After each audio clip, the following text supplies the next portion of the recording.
C'est lundi. Un calme précaire s'observe sur toutes les lignes de front. Dans les territoires de Rutshuru et Nyiragongo, nous sommes au Nord Kivu, à l'est de la RDC. Seulement, une psychose s'observe à Rutshuru et Nyiragongo. La population de la place vit des pères dans cette partie du Nord Kivu. Malgré plusieurs appels de cessez-le-feu sur terrain, les affrontements se poursuivent. Ici, nous sommes dans les territoires de Rutshuru. Les forts affrontements ont été enregistrés presque toute la journée de ce dimanche. Du côté de Nyiragongo, des forts combats enregistrés également. Selon certaines sources, ces affrontements opposaient les forces armées de la RDC et les M23 dans le groupement de Kibumba. Nous sommes dans les territoires de Nyiragongo. Les sources de la société civile indiquent que ces affrontements étaient entre les groupes armés locaux et les M23. Pour cette question, nous sommes au téléphone avec un acteur de la société civile présent dans les territoires de Rutshuru, une zone sous contrôle du M23. Bonjour, monsieur Serros. Bonjour. Vous êtes acteur de la société civile. Présentement, vous êtes dans les territoires de Rutshuru, une zone sous contrôle du M23. On peut avoir une idée sur la situation présente à Rutshuru. Bien, merci d'abord, Madame Keren. Je rappelle bien qu'il y avait des affrontements entre les FARDC et les M23. C'est vrai que nous, la société civile, nous avons alerté plus les autorités militaires sur les renforcements des éléments M23 sur toutes les lignes de front dans la zone qui est sous contrôle des M23. C'est depuis le vendredi que les éléments des M23 ont commencé à leur zone dans les groupements de Kibumba vers Kitotoma en passant par Nyundo pour préparer une offensive contre les FARDC. Ainsi, dans la journée du samedi, il y a eu, d'ailleurs le vendredi, il y a eu plus des éléments M23 qui ont demandé à la population de quitter la zone, par exemple, de Rugari Centre vers Nyesisi et Kanombe. Donc, à Rugari Centre, Karambi, Bugomba, d'aller se concentrer vers la localité de Kabaya ainsi qu'à Rumangabo. Ici, dernièrement, les samedis, des éléments M23 qui ont demandé, bien sûr, à la population de quitter la localité de Katale vers Kabaya aussi, ainsi que vers Biruma. De Biruma aussi, de récupérer la zone. Après quelques temps, il y a eu déjà des affrontements entre les M23 ainsi que le groupe d'autodéfense de la zone. Et donc, dans cette journée, il y a eu plusieurs affrontements sur presque 3 axes, dont sur l'axe Kanyamaoro, dans le groupement de Kibumba. Il y a eu des affrontements aujourd'hui vers 11h. Il y a eu vraiment le feu qui a éclaté entre les M23 et les FARDC. Au niveau de Rugari Centre, il y a eu des affrontements aussi entre les M23 et le groupe d'autodéfense. À Biruma, il y a eu aussi des affrontements entre les M23 et le groupe d'autodéfense où la population locale n'a pas même pris le chemin de la route numéro 2, ils sont passés dans la brousse. Ils se dirigent maintenant vers Tamukenga, vers Rubare, ainsi que dans d'autres zones. Mais vraiment que la population de Kalengera est en train d'être demandée aussi d'évacuer vers Tamukenga et les autres sont en train d'évacuer vers Rubare.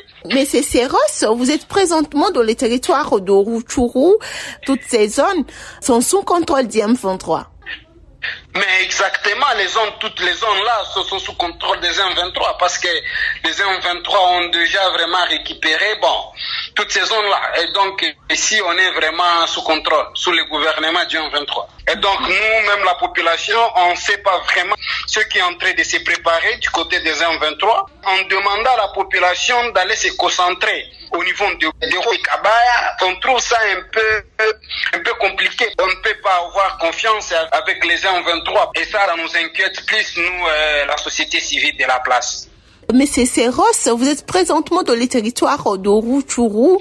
Certaines sources nous disent, après que le M23 demande à la population d'évacuer la zone, et c'est après qu'il y a eu affrontement. Le M23 s'attendait à un affrontement contre les groupes armés présents dans les territoires de Rutshuru.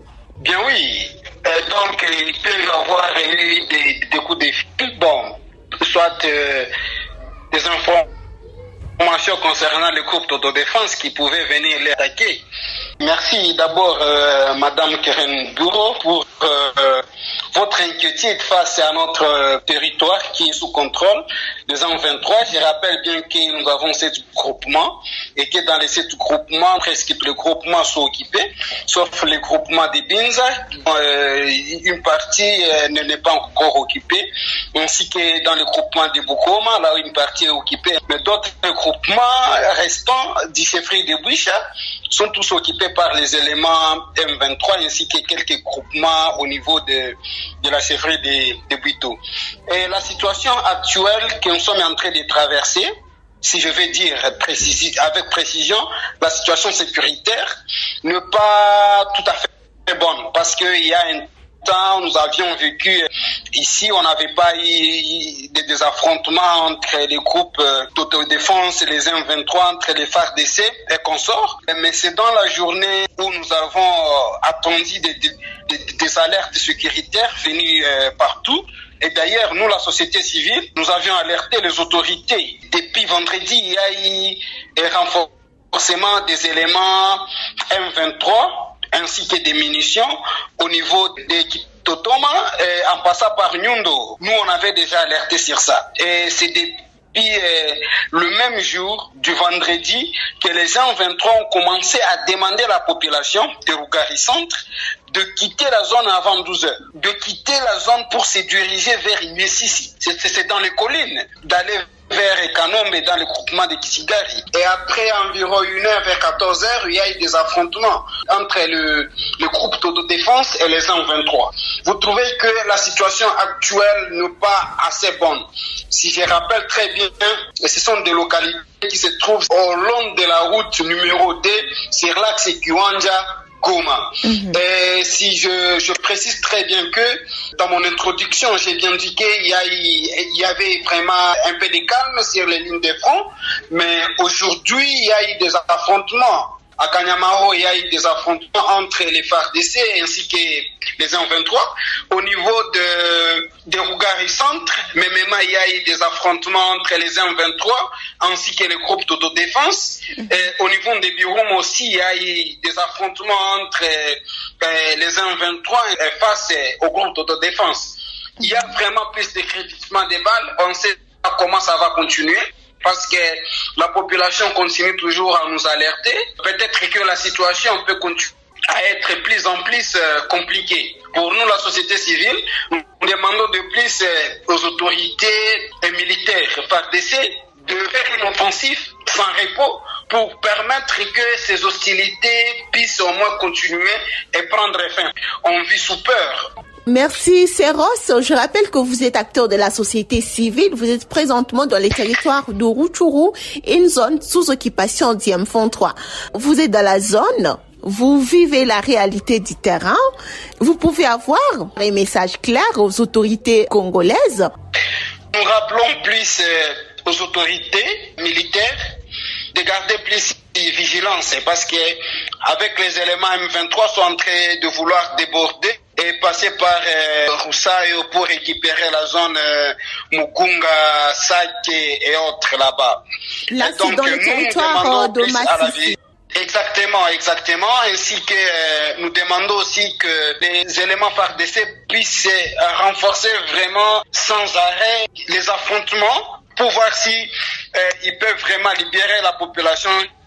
Parce que ce que nous sommes en train d'observer dans le cas des déplacés, c'est quelque chose de pénible pour notre population. Et nous demandons vraiment que ces affrontements puissent continuer et que les FARDC puissent libérer les zones qui sont déjà conquises par les rebelles de M23. Donc nous demandons plus au renfort du côté munitions, du côté restauration, sur les lignes de fraude des FARDC et d'appuyer vraiment les éléments FARDC dans toutes les circonstances possibles. Parce que nous, la population, on est vraiment de leur côté et nous, on dit toujours aux veilleurs militaires qui sont en train de défendre la patrie et sous les RDC et de foncer vraiment et d'avoir plus le courage sur les lignes de front, voir si on peut repousser les M23 hors notre pays de RDC. Monsieur Serros, je rappelle que vous êtes acteur de la société civile. Vous êtes présentement dans les territoires de Rutshuru, bien sûr,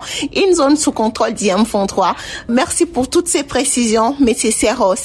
Merci beaucoup, Madame Keren Bourreau. Vous êtes nombreux à nous suivre sur Afro Info 243. Abonnez-vous massivement, likez, partagez nos vidéos. N'hésitez pas, surtout, d'ouvrir la cloche de notification pour la suite des informations en temps réel. Keren Mibouro, je suis ravie de vous lire en commentaire. Coucou, portez-vous bien, rendez-vous dans le prochain numéro d'actualité.